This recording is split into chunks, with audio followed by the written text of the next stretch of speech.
Skandal korupsi Pertamina, Megawati dan PDIP harus bertanggung jawab. Ketika rakyat membutuhkan solusi, DPR justru berbicara soal pengunduran diri.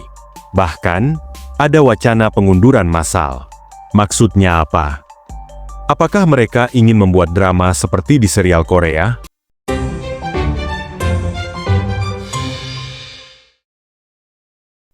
DPR, kalian itu digaji oleh rakyat untuk bekerja dan membuat kebijakan yang benar, bukan untuk mengeluh seperti anak kecil yang tidak mendapat permen.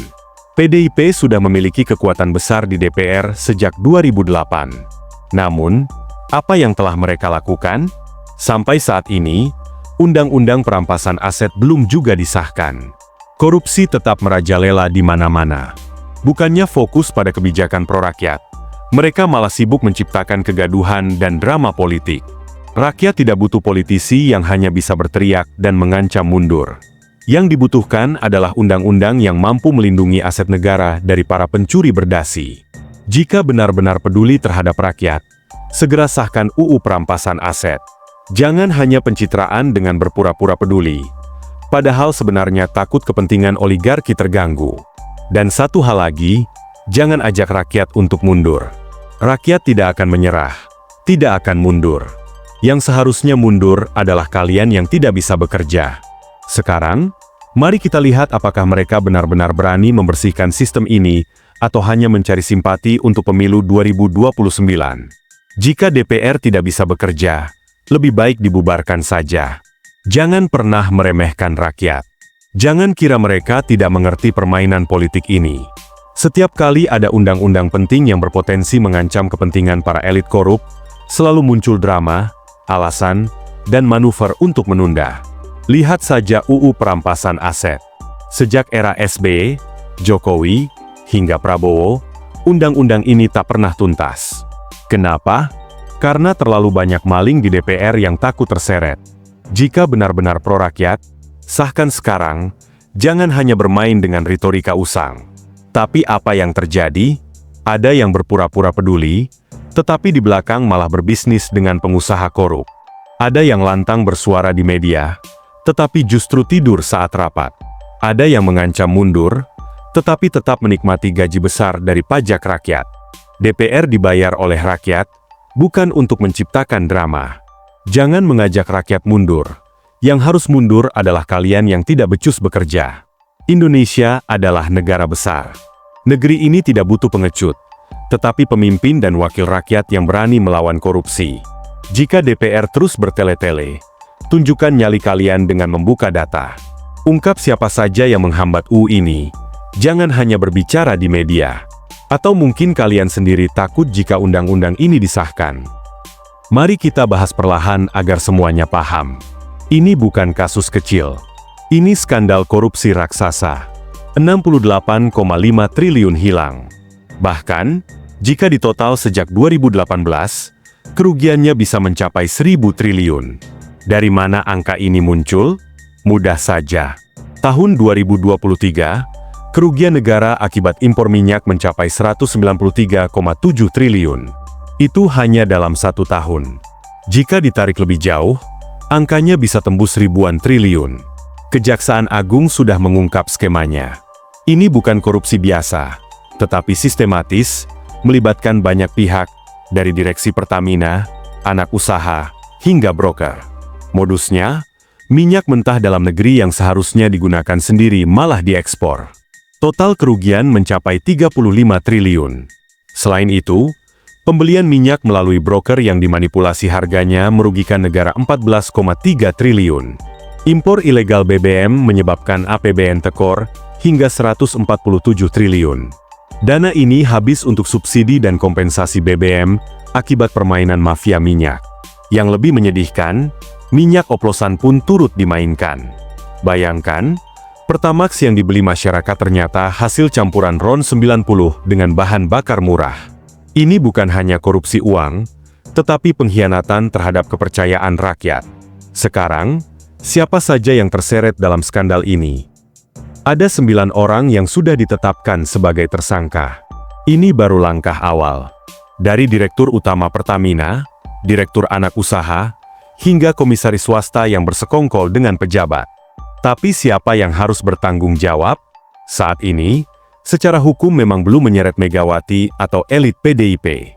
Namun, korupsi sebesar ini tidak mungkin berjalan tanpa restu atau setidaknya pembiaran dari mereka yang berkuasa. Kenapa Megawati ikut bertanggung jawab? Pertama, PDIP menguasai DPR. Tetapi RUU perampasan aset yang bisa membuat koruptor kehilangan kekayaan malah mandek bertahun-tahun. Jika RUU ini disahkan, tidak ada lagi cerita koruptor hidup nyaman menikmati uang haram setelah bebas dari penjara. Kedua, pernyataan Bambang Pacul, Ketua Komisi 3 DPR dari PDIP, semakin memperjelas situasi ini. Ia mengatakan, di DPR, hanya kebijakan yang mendapat restu ketua partai yang bisa berjalan. Jika PDIP benar-benar ingin memberantas korupsi, kenapa RUU ini tidak segera disahkan? Jokowi ingin. Tapi apa yang bisa dilakukan? Dia sudah beberapa kali menyindir DPR soal lambatnya pembahasan RUU perampasan aset. Namun, semua tahu Jokowi bukan ketua partai. Dia hanya petugas partai. Kekuasaan di DPR ada di tangan ketua partai, bukan di tangan presiden. Jika Megawati dan para ketua partai lainnya setuju, RUU ini bisa selesai dalam sehari. Faktanya, nihil. Lalu, siapa yang benar-benar mendorong RUU ini? Hanya PSI. Tapi PSI tidak lolos ke parlemen. Kenapa? Mungkin karena mereka memang tidak diinginkan oleh pihak yang nyaman dengan sistem sekarang. Kini, pilihan ada di tangan rakyat. Diam dan membiarkan uang negara terus dikuras atau mulai bersuara. Yang pasti, koruptor tidak takut penjara, tapi mereka takut kehilangan harta. Masih percaya mereka peduli rakyat. Sekarang pertanyaannya, mengapa para pejabat ini tampaknya tidak takut ketahuan? Kenapa mereka tetap santai tanpa efek jera? Jawabannya sederhana, sistemnya memang dirancang agar mereka bisa lolos. Mari kita bahas satu persatu. Kejaksaan Agung memang mulai bertindak tegas. Tapi apakah cukup? Belum. Kenapa? Karena yang ditangkap hanya eksekutor, bukan otak di baliknya. Para pemain besar yang menikmati hasilnya masih aman. Lihat kasus-kasus sebelumnya.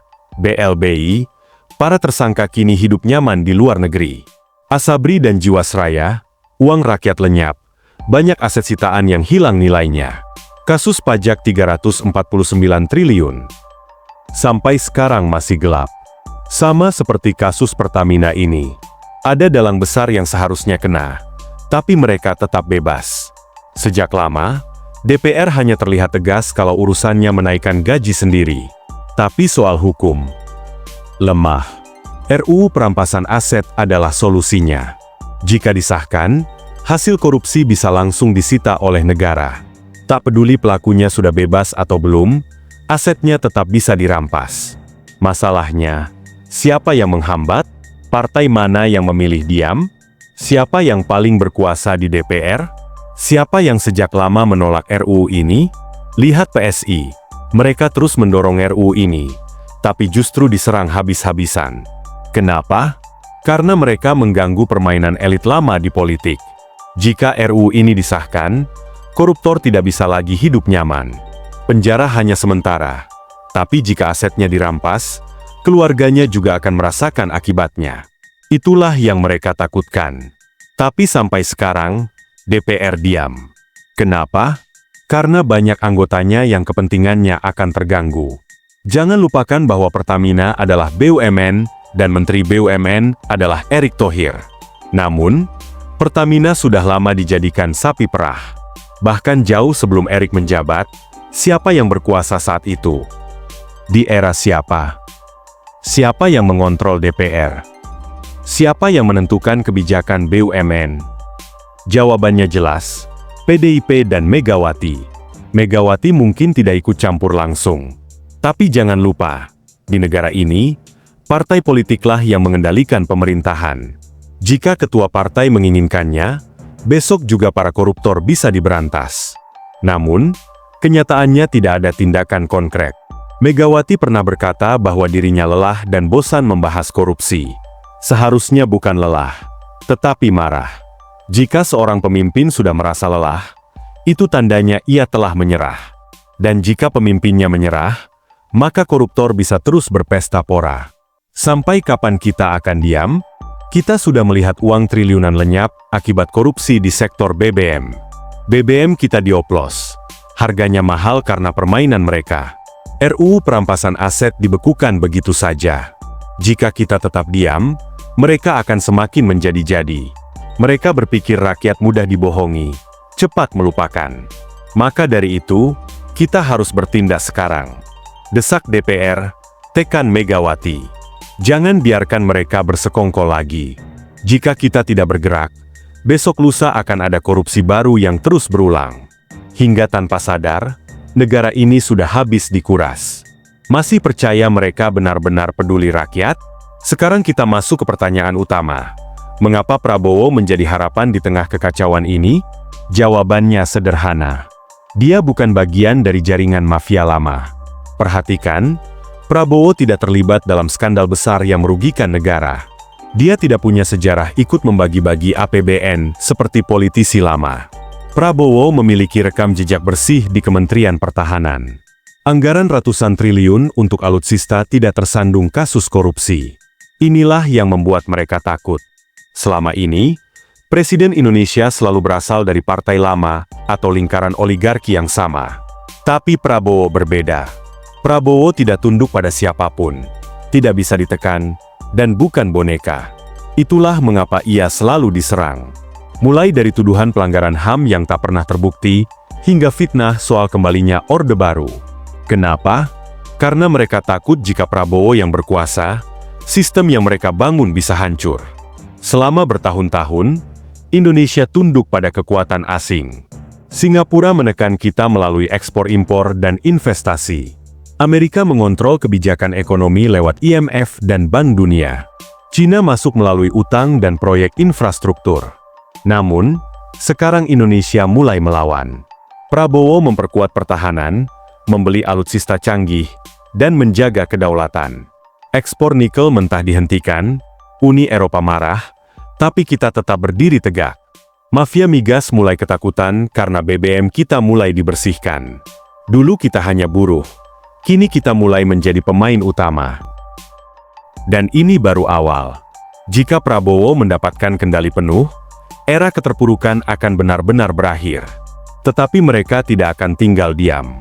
Oposisi lama akan terus mengganggu, memainkan politik, membuat drama, mencari celah.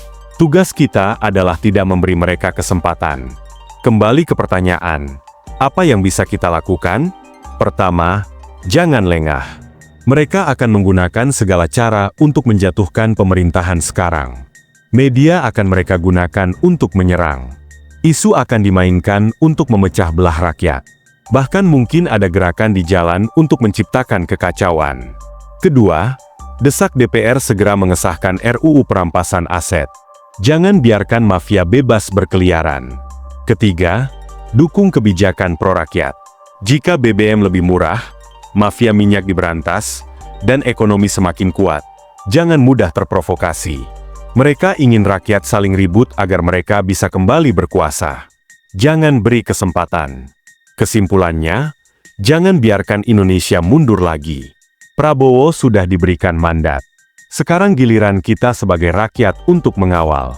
Jangan beri celah bagi politisi lama yang hanya peduli pada kepentingan sendiri. Jangan beri ruang bagi asing untuk kembali mengatur kita. Indonesia sudah berada di jalur yang benar. Sekarang tergantung kita, apakah ingin terus maju atau kembali diperbudak oleh oligarki. Rakyat tidak bisa dibodohi lagi. Kasus mega korupsi yang melibatkan anak usaha Pertamina ini jelas bukan sekadar masalah kecil. Ini bukan hanya soal individu, tetapi tentang sistem yang sudah rusak dan dipertahankan selama bertahun-tahun oleh rezim lama. Siapa yang berkuasa di DPR sejak 2008? PDIP. Siapa yang selama ini mengatur BUMN? PDIP. Siapa yang paling keras menolak setiap upaya pemberantasan korupsi? PDIP. Jadi, jika terjadi mega korupsi di Pertamina, siapa yang harus bertanggung jawab? Jawabannya jelas, Megawati dan PDIP. Mereka dulu berkuasa atas nama rakyat. Tetapi kenyataannya, BUMN diperas hingga kering, mafia migas semakin merajalela. Rakyat hanya menjadi sapi perah. harga BBM terus naik. Sekarang, setelah mega korupsi anak usaha Pertamina terbongkar, tiba-tiba mereka berpura-pura bersih, berlagak terkejut dan ingin cuci tangan. Tidak bisa. Rakyat tidak akan lupa siapa yang selama ini menjadikan BUMN sebagai ladang bisnis partai. Kini, ketika Prabowo mulai membersihkan, mereka panik. Maka kita bisa melihat berbagai manuver politik kotor. Drama di DPR, serangan terhadap kabinet, upaya mengadu domba antar lembaga. Tetapi rakyat sudah sadar. Prabowo bukan boneka mereka. Ia punya keberanian untuk memberantas korupsi hingga ke akar-akarnya. Sekarang, kita tantang DPR untuk mengungkap semuanya sampai tuntas. Jika masih ada yang bermain sandiwara, rakyat sendiri yang akan menjatuhkan mereka pada 2029.